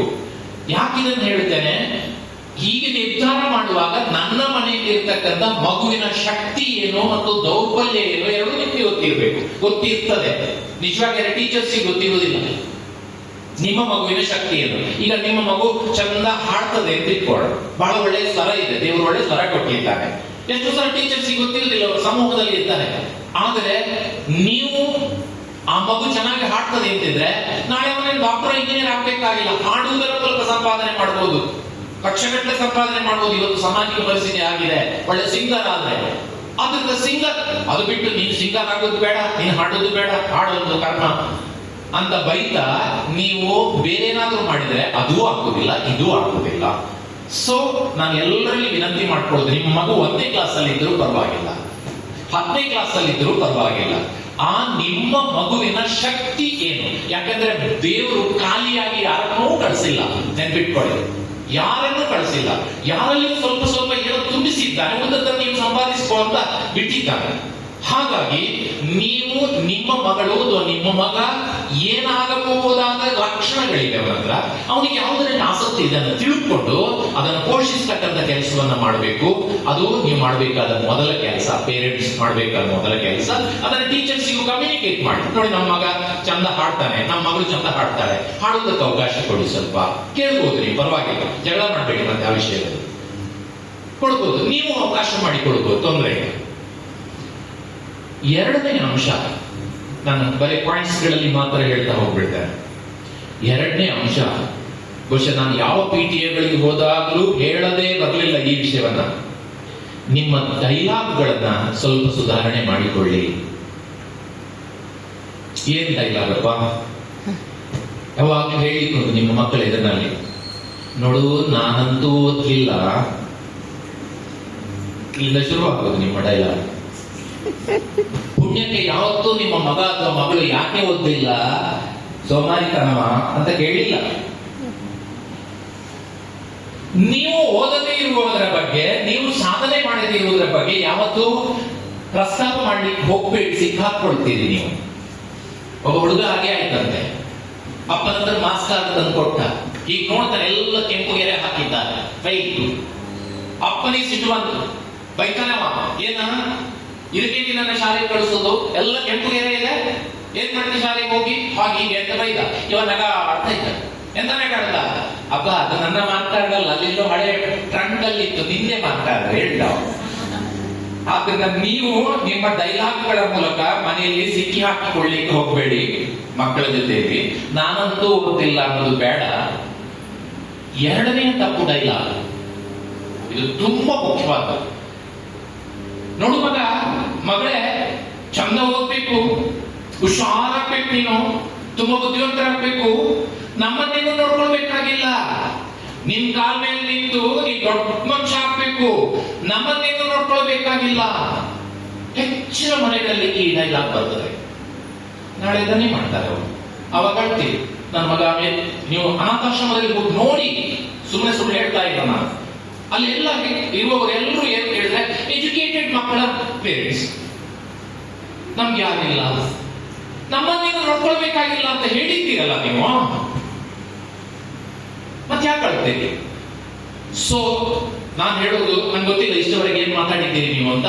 ಮುಂದೆ ಸಂದರ್ಭ ಸಿಕ್ಕಿದಾಗಲೆಲ್ಲ ಎಲ್ಲ ಪೇರೆಂಟ್ಸ್ ಮಾಡಬೇಕಾದ ಕೆಲಸ ಅಂದ್ರೆ, ನೋಡು ಮಗ, ಮಗಳೇ, ಅವ್ರು ಕೇಳಿಸ್ತಾರ, ಅದು ಯೋಚನೆ ಮಾಡ್ಬೇಡಿ ನೀವು. ಅವರ ಕಿವಿಗೆ ಬೀಳುವಾಗಿ ಹೇಳ್ತಾ ಇರಿ, ನೀನ್ ಚೆನ್ನಾಗಿ ಓದ್ಬೇಕು, ತುಂಬಾ ಹುಷಾರಾಗ್ಬೇಕು, ಒಳ್ಳೆ ಮಾರ್ಕ್ಸ್ ತೆಗಿಬೇಕು, ನಮ್ಮನ್ನು ನೋಡ್ಕೊಂಡು ನೀನು ಚೆನ್ನಾಗಿ ಬದುಕಬೇಕು, ನಮ್ಮನ್ನು ನೋಡ್ಕೊಂಡು ನೀನು ಚೆನ್ನಾಗಿ ಬದುಕಬೇಕು. ನಾನು ಕೆಲವು ಶಾಲೆಗಳಿಗೆ ಮಕ್ಕಳಿಗೆ ಮಾತಾಡ್ಲಿಕ್ಕೆ ಹೋಗ್ತೇನೆ, ಅಲ್ಲಿ ಇದೇ ಡೈಲಾಗ್ ಅನ್ನು ಇನ್ನೊಂದು ಸ್ಟೆಪ್ ಮುಂದುವರಿಸ್ತೇನೆ. ಏನ್ ಮುಂದುವರಿಸ್ತೇನೆ ಅಂದ್ರೆ, ನಿಮ್ಮ ಅಪ್ಪ ಅಮ್ಮನನ್ನ ಚೆನ್ನಾಗಿ ನೋಡ್ಕೊಂಡು ನೀವು ಚೆನ್ನಾಗಿ ಬದುಕಬೇಕು. ಯಾಕೆಂದ್ರೆ ನಾಳೆ ನಿನ್ನ ಮಕ್ಕಳು ನಿನ್ನನ್ನು ನೋಡ್ಕೊಳ್ಬೇಕು ಅಂತಿದ್ರೆ ನೀನ್ ನಿನ್ನ ಅಪ್ಪ ಅಮ್ಮನನ್ನು ನೋಡ್ಕೊಳ್ಬೇಕು. ಇಲ್ಲ ನೋಡಿ ಕಲಿತಾರೆ ಅವರು. ನೀವು ನಿನ್ನ ಅಪ್ಪ ಅಮ್ಮನನ್ನ ಅನಾಥಾಶ್ರಮ ಕಳಿಸ್ತಿದ್ರೆ ನೀವು ಅನಾಥಾಶ್ರಮವೇ ಗತಿ, ಏನ್ ಮಾಡ್ತೀಯ? ಹಾಗಾಗಿ ನಾವು ಈ ತಪ್ಪು ಡೈಲಾಗ್, ನಮ್ಮನ್ನೇನೋ ನೋಡ್ಕೊಳ್ಬೇಕಾಗಿಲ್ಲ ಅನ್ನೋದನ್ನ ಯಾವತ್ತೂ ಹೇಳಲಿಕ್ಕೆ ಹೋಗಬಾರ್ದು. ಇದನ್ನು ಕೂಡ ದಯವಿಟ್ಟು ನೀವು ಗಮನಿಸಿ. ಈ ತರದ ಯಾವುದೇ ಮುಂದೆ ತೊಂದರೆ ಆಗ್ತಕ್ಕಂತಹ ಡೈಲಾಗ್ಗಳ ಬಗ್ಗೆ ಎಚ್ಚರ ವಹಿಸಿ. ನಾನು ನನ್ನಲ್ಲಿ ಹೆಡ್ ಮಾಸ್ಟರ್ ಆಗಿದ್ದಾಗ ಪೇರೆಂಟ್ಸ್ ಮೀಟಿಂಗ್ ಕರೆಯುವಾಗ ಹಿಂದಿನ ದಿವಸ ಮಕ್ಕಳ ಹತ್ರ ಹೋಗಿ ಕೇಳಿದೆ, ಮಕ್ಕಳ ನಾಳೆ ನಿಮ್ಮ ಅಪ್ಪ ಅಮ್ಮ ಎಲ್ಲ ಬರ್ತಾರೆ ಅಂತ ಹೇಳ್ಬೇಕು ಅವ್ರ ಹತ್ರ ಅಂತ. ತುಂಬಾ ಮಾತಾಡ್ತಿದ್ದೆ ನನ್ನ ಮಕ್ಕಳ ಜೊತೆ. ಎಂತ ಹೇಳ್ಬೇಕು, ಎಲ್ಲ ಮಕ್ಕಳು ಹೇಳುದು, ಅದರಲ್ಲಿ ಮುಖ್ಯವಾಗಿ ಹೆಣ್ಣು ಮಕ್ಕಳು, ಸರ್ ಬೇರೆ ಎಂತ ಹೇಳ್ಬೇಡಿ, ನಮ್ಮನ್ನು ಇನ್ನೊಬ್ಬರೊಟ್ಟಿಗೆ ಕಂಪೇರ್ ಮಾಡಬೇಡಿ ಅಂತ ಹೇಳಿ ಸರ್. ಇದು ಮಕ್ಕಳು ಹೇಳಿಲ್ಲ, ಸತ್ಯ ಕೂಡ. ನಾನು ಟೀಚರ್ಸಿಗೂ ಇದನ್ನು ಹೇಳ್ತಾ ಇದ್ದೆ. ಶಾಲೆಯಲ್ಲಿ ನಿನ್ನ ಅಣ್ಣ ಇದ್ದ, ಎಷ್ಟು ಹುಷಾರಿದ್ದ, ನೀನು ಬೇಡ, ಅಣ್ಣ ಬೇರೆನೆ, ನೀವು ಬೇರೆನೆ. ಅಥವಾ ನಮ್ಮ ಫ್ಯಾಮಿಲಿಗಳಲ್ಲಿದೆ, ನನ್ನ ಅಣ್ಣನ ಮಗ ನೋಡು, ಅವನು ಹುಷಾರ, ನೀನು ಯಾಕೆ ಕಂಪೇರ್ ಮಾಡ್ತೀರಿ? ಒಂದೇ ಅಕ್ಷರಿಂದ ಬಂದದ್ದಲ್ಲ, ಒಂದೇ ತಾಯಿಗೆ ಹುಟ್ಟಿದ ಅವಳಿ ಮಕ್ಕಳು ಕೂಡ ಒಂದೇ ರೀತಿ ಇರುವುದಿಲ್ಲ, ಯಾಕಂದ್ರೆ ಅವರ ಹಿನ್ನೆಲೆ ಬೆಲೆ ಇರ್ತದೆ. ಸೊ ನಾನು ನಿಮ್ಮ ಹತ್ರ ವಿನಂತಿ ಮಾಡ್ಕೊಳ್ಳೋದಿಷ್ಟೇ, ನೀವು ನಿಮ್ಮ ಮಗುವನ್ನ ಬೇರೆ ಯಾರ ಜೊತೆ ಹೋಲಿಸ್ಕೊಳ್ಬೇಡಿ. ಅದು ಅಚ್ಚವಕಾರ, ಪ್ರತ್ಯೇಕ. Every soul is potentially divine. ವಿವೇಕಾನಂದರ ಮಾತಿದೆ. Every soul is potentially given. ದೇವರು ಒಂದೊಂದು ಅಂಶವಾಗಿ ನಮ್ಮ ಮಕ್ಕಳಾಗಿ ಬಂದಿದ್ದಾರೆ. ಸೊ ಆ ಮಕ್ಕಳನ್ನ ಪ್ರತ್ಯೇಕವಾಗಿ ನೋಡಿ. ನಿಮ್ಮ ಮಗು ನಿಮ್ಮ ಮಗುವೇ. ನಿಮ್ಮ ಮಗು ಅದೇನು ಆಗ್ಬೇಕಾಗಿಲ್ಲ, ಅವನೇನ ಆಗ್ಬೇಕಾಗಿಲ್ಲ. ಅಥವಾ ಸೂರ್ಯವಂಶಿ ಆಗಿ 16ನೇ ವರ್ಷಕ್ಕೆ ಹೋಗಿ ಸಿಕ್ಸರ್ ಹೊಡಿಬೇಕಾಗಿಲ್ಲ. ಸೊ ನಿಮ್ಮ ಮಗುವಿನ ಪ್ರತ್ಯೇಕತೆಯನ್ನು ಗುರುತಿಸಿ, ಆ ಗುರುತಿಸಿ ಅವನನ್ನು ಪ್ರೋತ್ಸಾಹಿಸುವ ಕೆಲಸ ಮಾಡಿ. ಅದಕ್ಕೆ ಹೇಳಿದೆ, ನಿಮ್ಮ ಮಗುವಿನಲ್ಲಿ ಏನು ವಿಶೇಷ ಏನೋ ಇದೆ, ಆ ವಿಶೇಷತೆಯನ್ನು ಗುರುತಿಸಿ ಅವನನ್ನು ಬೆಂಬಲಿಸುವ ಕೆಲಸ ಮಾಡಿ. ಇವನು ಅವನ ಹಾಗೆ ಆಗ್ಬೇಕು ಅಂದ್ಲೋ ಅಥವಾ ನನ್ನ ಹಾಗೆ ಆಗ್ಬೇಕು ಅಂದ್ಲೋ. ಈಗ ನಾನು ಮಾಸ್ಟರ್ ಆಗಿದ್ದೆ, ನನ್ನ ಮಕ್ಕಳು ಮಾಸ್ಟರ್ ಆಗಲಿಲ್ಲ, ತೊಂದರೆ ಇಲ್ಲ, ಅವ್ರಿಗೇನು ಆಗಿದ್ದಾರೆ ಅವರದ್ದೇ ಆಗಿರ್ತಕ್ಕಂಥ ಸಾಮರ್ಥ್ಯದಲ್ಲಿ ಆಗ್ಲಿ, ಪರವಾಗಿಲ್ಲ. ಅವರಿಗೂ ಈ ಜಗತ್ತಿನಲ್ಲಿ ಒಂದು ಸ್ಥಾನ ಇದೆ. ಆದ್ದರಿಂದ ಯಾರ ಜೊತೆಯಲ್ಲೂ ಕಂಪೇರ್ ಮಾಡ್ಲಿಕ್ಕೆ ಹೋಗ್ಬೇಡಿ. ಸುಮ್ಮನೆ ನಿಮಗೆ ಬೋರ್ ಆಗ್ತದೆ ಅನ್ನೋ ಕಾರಣಕ್ಕಾಗಿ ಸುಮ್ಮನೆ ಒಂದು ಜೋಕ್ ನೆನ್ಪು ಮಾಡ್ಕೊಳ್ತೇವೆ. ಒಬ್ಬ ಅಪ್ಪ ಬೈತಾ ಇದ್ದಂತೆ ಮಗನಿಗೆ, ಮಗ ನೀನು ಇದೆಯಾ ಅನ್ನದಂಡ ಭೂಮಿ ಬಾರ, ಆ ಪಕ್ಕದ ಮನೆ ಲಕ್ಷ್ಮಿ ನೋಡು ಎಷ್ಟು ಹುಷಾರಿದ್ದಾಳೆ, ಬೆಳಿಗ್ಗೆ ಬೇಗ ಹೇಳ್ತಾಳೆ, ನೀನು 8 ಗಂಟೆಗೆ ಹೇಳ್ತೀನಿ. ದಿನ ಹೀಗೆ ಹೇಳಿದ್ರೆ ನೋಡು, ಪಕ್ಕದ ಮನೆ ಲಕ್ಷ್ಮಿ ನೋಡು ಕ್ಲಾಸ್ ಅಲ್ಲಿ ಟಾಪ್ ಸ್ಕೋರ್ ಆಗತ್ತೆ, ನಿಮ್ದು ಮಾರ್ಕ್ 35, ಪಕ್ಕದ ಮನೆ ಲಕ್ಷ್ಮಿ ನೋಡು. ಹೀಗೆ ದಿನ ಹೇಳ್ತಿದ್ದ. ಪಕ್ಕದ ಮನೆ ಲಕ್ಷ್ಮಿ ಒಂದ್ ದಿವಸ ಹೇಳಿದೆ, ಅವಳನ್ನು ನೋಡಿ ಈಗ ಆದದ್ದು ಅಂತ. ಹಾಗಾಗಿ ಯಾರ ಜೊತೆಯಲ್ಲಿ ಕೂಡ ಕಂಪೇರ್ ಮಾಡಬೇಡಿ. ನಿಮ್ಮ ಮಕ್ಕಳನ್ನ ಕಂಪೇರ್ ಮಾಡಬೇಡಿ. ನಿಮ್ಮ ಮಕ್ಕಳು ನಿಮ್ಮ ಮಕ್ಕಳೇ, ಅದು ಪ್ರತ್ಯೇಕ, ಅದಕ್ಕೆ ಅದರದೇ ಆದಂತಹ ಸ್ಥಾನಮಾನಗಳಿದ್ದಾವೆ. ಅದು ಟಾಪ್ ಸ್ಕೋರರೇ ಆಗ್ಬೇಕು ಅಂತಿಲ್ಲ. ನಾನು ಮತ್ತೆ ಹೇಳುದು, 50ನೇ ವರ್ಷ ಬರ್ತಾ ಇದೆ, ನೋಡಿ ಬೇಕಾದ್ರೆ ಪರೀಕ್ಷೆ ಮಾಡಿ ನೋಡಿ. ಜೆಸ್ಸಿಸ್ ಇಂಟರ್ನ್ಯಾಷನಲ್ ಈ ಶಾಲೆಯ ಸ್ವರ್ಣ ಮಹೋತ್ಸವದ ಸಂದರ್ಭದಲ್ಲಿ ಟಾಪ್ ಸ್ಕೋರರ್ಸ್ ಎಷ್ಟು ಜನ ಬಂದು ತೋರಣ ಕಟ್ತಾರೆ, ಫ್ಲೆಕ್ಸ್ ಹಾಕ್ತಾರೆ, ಮತ್ತು PT ಮಾಸ್ಟರ್ ಹತ್ರ ಬಳಸ್ಕೊಂಡವರು, ಮ್ಯಾಥ್ಸ್ ಟೀಚರ್ ಹತ್ರ ಬಯಸ್ಕೊಂಡವರು, ಇನ್ನೇನೋ ಆದವರು, ಅವ್ರು ಎಷ್ಟು ಜನ ಬಂದು ತೋರಣ ಕಟ್ತಾರೆ ನೋಡಿ. ಬರುವುದು ಇವರೇ. ನಾಳೆ ನಮ್ಮ ಜೀವನದಲ್ಲಿ ಕೂಡ ನಾನು ಹೇಳ್ತಾ ಇರೋದು, ನಮ್ಮ ಜೀವನದಲ್ಲಿ ಕೂಡ ಆಚೆಯಿಂದ ಈಚೆಯಿಂದ ಬಂದು ಎಡಬಲದಲ್ಲಿ ನಿಲ್ತಕ್ಕಂಥವ್ರು ಪಾಪದ ಮಕ್ಕಳೇ. ಸೊ ನನ್ನ ನೆಕ್ಸ್ಟ್ ಪಾಯಿಂಟ್ ಅದೇ ಇರೋದು, ದಡ್ರು ಅಂತ್ಲೋ ಸ್ಲೋ ಲರ್ನರ್ಸ್ ಅಂತ್ಲೋ ದಯವಿಟ್ಟು ತಿರಸ್ಕಾರ ಮಾಡಬೇಡಿ. ಸ್ವಲ್ಪ ಜಾಸ್ತಿ ಪ್ರೀತಿ ಕೊಡಿ. ಏನೋ ಸಮಥಿಂಗ್ ಕೊರತೆ ಇದೆ. ಜೊತೆಗೆ ನೆನ್ಪಿಟ್ಕೊಳ್ಳಿ, ಇವತ್ತಿನ ಶಿಕ್ಷಣ ಹೇಗಿದೆ ಎಂದರೆ, ನಂದಲ್ಲ ಬೇರೆ ಯಾರು ಹೇಳಿದ್ದು, ಇವತ್ತಿನ ಶಿಕ್ಷಣ ಹೇಗಿದೆ ಎಂದರೆ, ಮರದ ಬುಡದಲ್ಲಿ ಆನೆ, ಮಂಗ, ಕರಡಿ, ಚಿರತೆ ಮತ್ತಿನ್ನೇನೋ ನಿಲ್ಲಿಸಿ ಎಲ್ಲ ಮರ ಹತ್ತಲಿಕ್ಕೆ ಹೇಳಿದ ಹಾಗೆ ಅಂತ. ಆನೆ ಪಾಪ ಎಷ್ಟು ಬಲಿಷ್ಠವಾಗಿದೆ, ಆದ್ರೆ ಮರ ಹತ್ತಲಿಕ್ಕಾಗುತ್ತಾ? ಯೋಚನೆ ಮಾಡಿ. ಈಗ ಮ್ಯಾಥ್ಸ್ ನಲ್ಲಿ ನಾನು ಹೇಳ್ತಾ ಇರೋದು, SLC ಮ್ಯಾಥ್ಸ್ ನಲ್ಲಿ ನಿಮ್ಮ ಮಗು ಬಹಳ ಹಿಂದೆ ಬೀಳ್ತಾ ಇದೆ ಅಂತ ಇಟ್ಕೊಳ್ಳೋಣ, ಅವನು ಆನೆ ಹಾಗೆ ಅಂತ ಇಟ್ಕೊಳ್ಳಿ. ಮ್ಯಾಥ್ಸ್ ಅದು ಬರೋದಿಲ್ಲ, PUC ಆದ್ಮೇಲೆ ಚೇಂಜ್ ಮಾಡ್ಬೋದಲ್ಲ. ಮ್ಯಾಥ್ಸ್ ಇಲ್ಲದೆ ಇರ್ತಕ್ಕಂಥ ಸಬ್ಜೆಕ್ಟ್ ತಗೊಂಡು ಸಾಧನೆ ಮಾಡ್ಬೋದಲ್ಲ. ಸೊ ಅದ್ರ ಬಗ್ಗೆ ತಲೆ ಕೆಡಿಸ್ಕೊಳ್ಬೇಡಿ, ಬಹಳ ಚಿಂತೆ ಮಾಡಬೇಡಿ. ಆದ್ರೆ ಅವನಿಗೆ ಯಾವ್ದು ಇಷ್ಟ ಆಗುತ್ತೆ, ಅದು ಅವನಿಗೆ ಯಾವ್ದು ಹಿಡಿತದೆ, ಅದನ್ನು ಗಮನಿಸಬೇಕಾಗುತ್ತೆ. ಆದ್ರಿಂದ ನಮ್ಮ ಮಕ್ಕಳನ್ನ ಸ್ಲೋಲರ್, ಇದು ಟೀಚರ್ಸಿಗೂ ಅನ್ವಯ ಆಗ್ತದೆ ನಾನು ಹೇಳ್ತಾ ಇರೋದು, ಸ್ಲೋಲರ್ಸ್ ಅನ್ನ ತಿರಸ್ಕಾರ ಮಾಡಬೇಡಿ. ಅವ್ರಿಗೆ ಈಗ ಫಾಸ್ಟ್ ಲರ್ನರ್ಸ್ ಯಾರಿದ್ದಾರೆ, ಚೆನ್ನಾಗಿ ಕಲಿಯೋರು ಯಾರಿದ್ದಾರೆ, ಅವ್ರು ಕಲಿತಾರೆ, ಅವ್ರ ಮುಂದಕ್ಕೆ ಹೋಗ್ತಾರೆ, ಸ್ವಲ್ಪ ಸಾಕು. ಅದನ್ನ ನಾವು ಎಷ್ಟೋ ಸಲ ಬೆಂತಾಡ್ತಾ ಇರೋದು ಅವ್ರದೇ. ನಮ್ಮ ರಶ್ಮಿ ಅಂತ ಒಬ್ಬರು ಇದ್ದಾರೆ, ಈಗ ಇದ್ದಾರೆ ಗೊತ್ತಿಲ್ಲ, ಕುಂದಾಪುರದಲ್ಲಿ AC ಆಗಿದ್ರು ರಶ್ಮಿ ಅಂತ ಮೇಡಮ್. ಅವರೊಂದು ಸಭೆಯಲ್ಲಿ ಅದನ್ನೇ ಹೇಳಿದ್ರು, ನಾನು DC ಆಗ್ತಾ ಇದ್ರು, ಅಥವಾ DC ಅವರು ಮುಂದೆ ಆಗ್ತಾರೆ ಕೆಲವೇ ದಿವಸದಲ್ಲಿ. DC ಆಗ್ಬೇಕು ಅಂತ ನನಗೆ ಹಠ ಬಂದದ್ದು, ಶಾಲೆಯಲ್ಲಿ ನಮ್ಮ ಟೀಚರ್ಸ್ ನನ್ನನ್ನ ಬಿಟ್ಟು ಬೇರೆಯವರನ್ನ ಬೆನ್ನು ತಟ್ತಾ ಇದ್ದದನ್ನು ನೋಡಿ ಅಂತ. ನಾನು ಬೆನ್ನು ತಟ್ಟೋ ಹಾಗೆ ಆಗಬೇಕು ಅಂತ ನಾನು ಹಠದಿಂದ DC ಆದೆ ಅಂತ ಹೇಳ್ತಾ ಇದ್ರು ಅವರು. ಬೇರೆಯವ್ರ ಅಂದ್ರೆ ಬೆನ್ನು ತಟ್ಟಬೇಕಾದದ್ದು ನಿಜವಾಗಿಯೂ ಸ್ಲೋ ಲರ್ನರ್ಸ್ ಅಥವಾ ಯಾರಿಗೆ ಪಾಪದ ಮಕ್ಕಳಿದ್ದಾರೆ, ಹೌದು, ಹಾಗಾದ್ರೆ ಅವರನ್ನು ಬಿಟ್ಬಿಡ್ಬೇಡಿ. ಫಾಸ್ಟ್ ಲರ್ನರ್ಸ್ ಅನ್ನು ಬಿಟ್ಬಿಡ್ಬೇಕಾದಲ್ಲ, ಆದ್ರೆ ಇವರನ್ನು ಗಮನಿಸಿ ಅಂತ. ಇದನ್ನು ಮುಖ್ಯವಾಗಿ ಗಮನಿಸಬೇಕು. ಮುಂದಿನ ಅಂಶ, ಮಕ್ಕಳಿಗೆ ಪ್ರೀತಿ ಕೊಡಿ.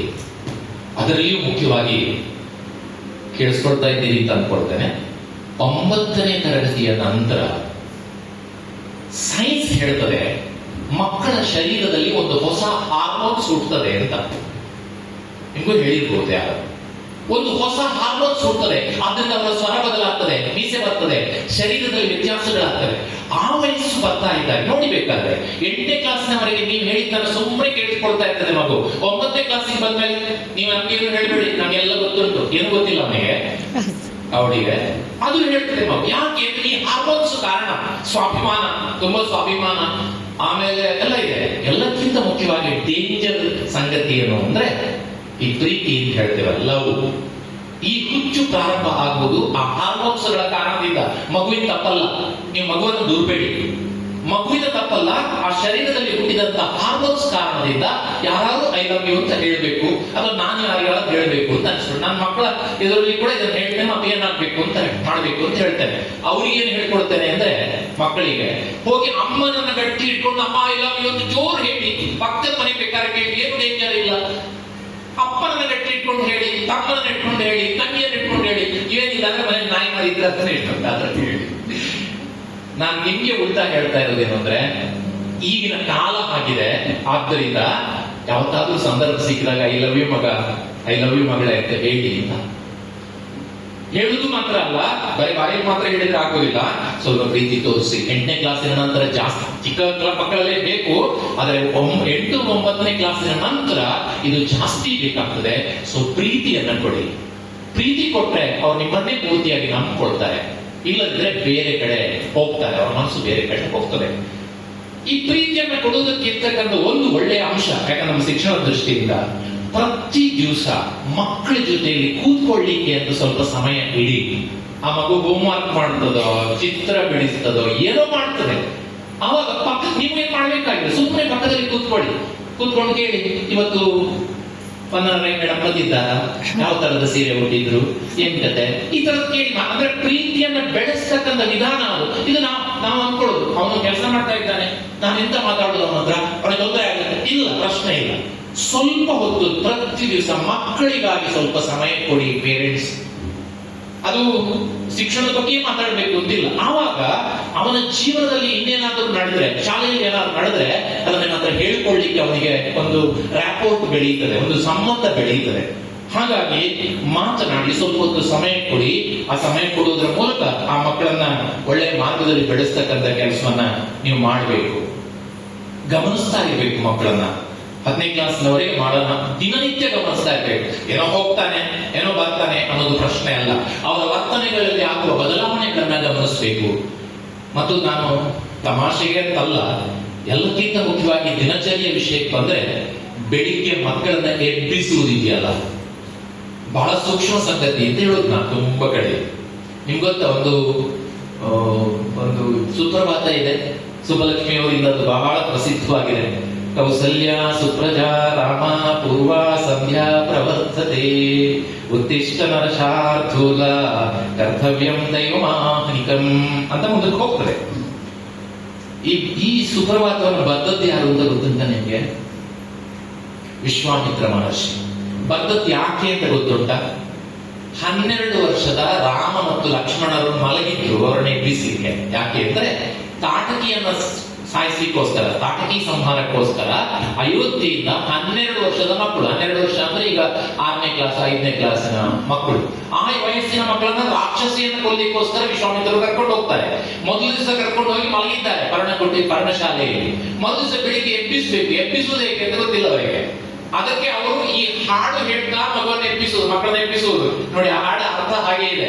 ಕೌಸಲ್ಯ ಸುಪ್ರಜಾ ರಾಮ, ಅಮ್ಮನನ್ನ ನೆನಪು ಮಾಡಿ.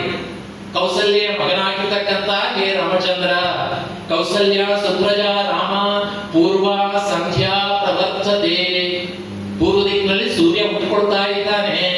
ಉತ್ತಿಷ್ಟ ನರಶಾರ್ಧೂಲ, ಮನುಷ್ಯ ರೂಪದಲ್ಲಿರುವ ಸಿಂಹವೇ ಏಳು.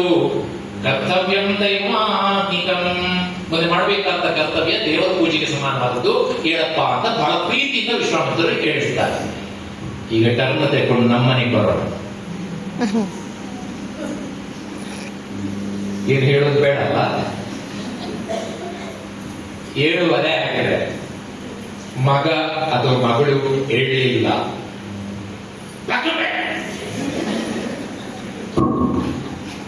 ಈ ಸರಿ ಪಾಸ್ ಲೆಕ್ಕನೆ ನಾವು ಮಾಡ್ತಾ ಇರೋ ತಪ್ಪುಗಳು ಅಂತ ಹೇಳ್ತಾ ಇರೋದು ನಾವು ನೆಗೆಟಿವ್. ಸೊ ನನ್ನ ಅಂಶ ಇಷ್ಟೇ, ಬಿ ಪಾಸಿಟಿವ್. ಯಾವಾಗಲೂ ಕೂಡ ನಿರಾಶಾವಾದಿಗಳ ಹಾಗೆ ಮಕ್ಕಳ ಜೊತೆಯಲ್ಲಿ ಇರಬೇಡಿ. ಪಾಸಿಟಿವ್ ಯೋಚನೆ ಮಾಡಿ.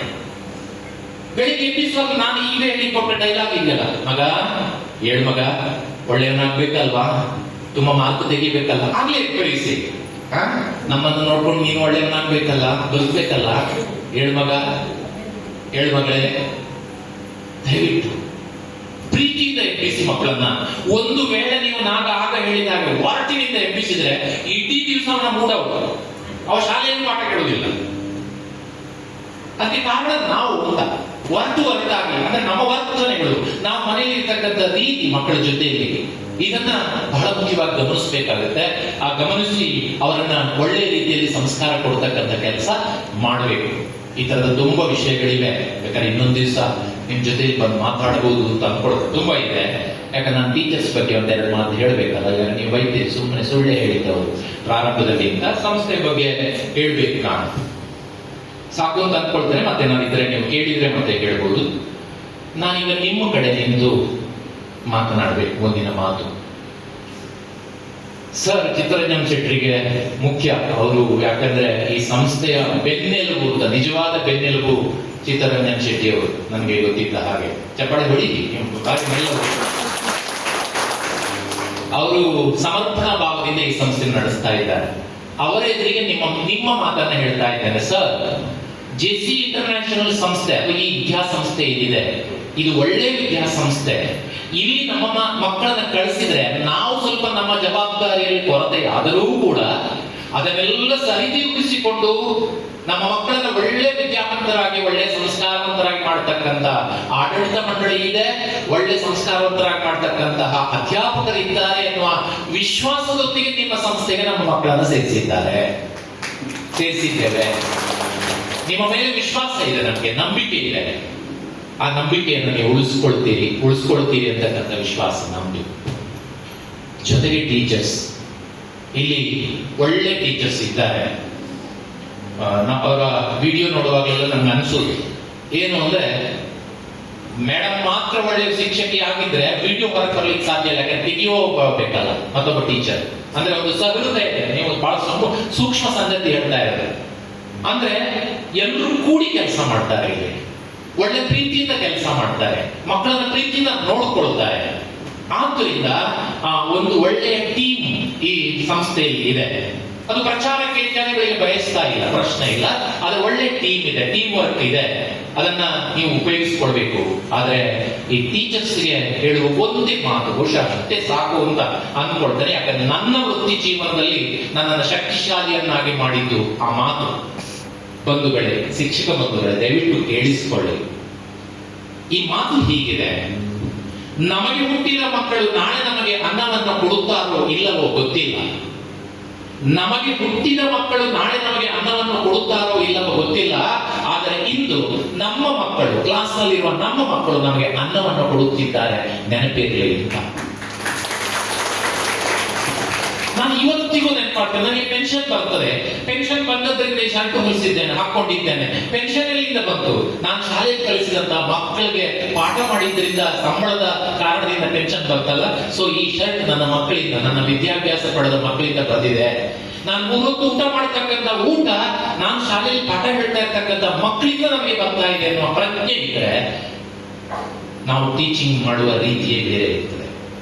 ಆದ್ರೆ ನಾವು ಪ್ರಜ್ಞೆಯನ್ನು ನಮ್ಮ ಮನೆಯ ಮಕ್ಕಳಾದ್ರೆ ಹೇಗೆ ಕೆಲಸ ಮಾಡ್ತೇವೋ ಹಾಗೆ ಕೆಲಸ ಮಾಡ್ತಕ್ಕಂಥದನ್ನ ನೀವು ಈಗಲೇ ಮಾಡ್ತಾ ಇದ್ದೀರಿ.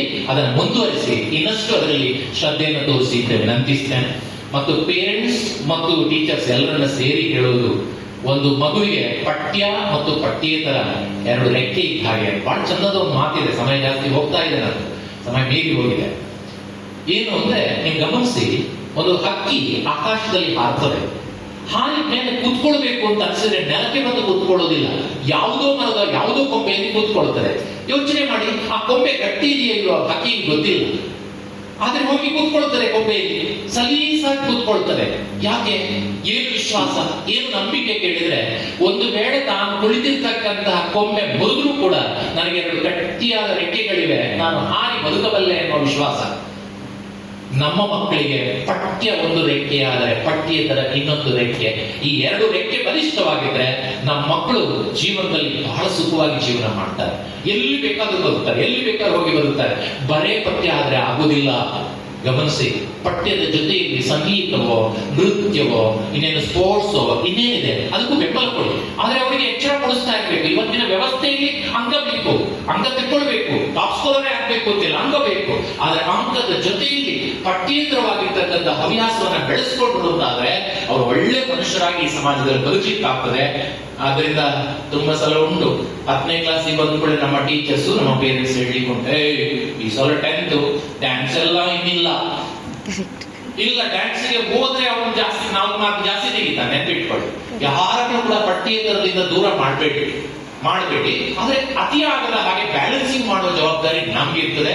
ಅದನ್ನ ಮಾಡುತ್ತಾ ನಮ್ಮ ಮಕ್ಕಳನ್ನ ಒಳ್ಳೆ ಮಕ್ಕಳನ್ನಾಗಿ ಮತ್ತು ಒಳ್ಳೆ ನಾಗರಿಕರನ್ನಾಗಿ ಮಾಡತಕ್ಕಂಥ ಹೊಣೆಗಾರಿಕೆಯಲ್ಲಿ ಶಾಲೆಯ ಜೊತೆಯಲ್ಲಿ ಪೋಷಕರ ಜೊತೆಯಲ್ಲಿ ಶಿಕ್ಷಕರು ಎಲ್ಲರೂ ಸೇರ್ಕೊಂಡು ಕೆಲಸ ಮಾಡತಕ್ಕಂಥ ಒಂದು ಸಂಕಲ್ಪ ಮಾಡುವ ದಿವಸ ಅದು ಗ್ಲೋಬಲ್ ಪೇರೆಂಟ್ಸ್ ಡೇ ಅಂತ ಭಾವಿಸಿಕೊಳ್ಳುತ್ತೇನೆ. ಅದನ್ನ ನಾವೆಲ್ಲ ಮಾಡೋಣ ಅಂತಕ್ಕಂಥ ಒಂದು ವಿಶ್ವಾಸವನ್ನ ಬೆಳೆಸಿಕೊಂಡು, ಸಮಯ ಸರ್ ರಿಟೈರ್ಮೆಂಟ್ ಅವರನ್ನು ಕರೆದ್ರೆ ಇದೇ ಸಮಸ್ಯೆ, ಅಯ್ಯೋ ತುಂಬಾ ಮಾತಾಡ್ತಾರೆ ಅವರು. ಆದ್ರಿಂದ ಸ್ವಲ್ಪ ಜಾಸ್ತಿ ಮಾತಾಡಿದ್ದೇನೆ. ನಿಮಗೂ ಯಾರಿಗಾದ್ರು ತೊಂದರೆ ಆಗಿದ್ರೆ ಕ್ಷಮೆ ಇರ್ಲಿ ಹೇಳ್ತಾ, ಎಲ್ರಿಗೂ ಶುಭವಾಗ್ಲಿ, ನಿಮ್ಮ ಮಕ್ಕಳು ಒಳ್ಳೇದಾಗ್ಲಿ, ಅದರಿಂದ ದೇಶಕ್ಕೆ ಒಳ್ಳೇದಾಗ್ಲಿ ಹಾರೈಸಿ ನನ್ನ ಮಾತುಗಳನ್ನು ಮುಗಿಸ್ತೇನೆ. ನಮಸ್ಕಾರ.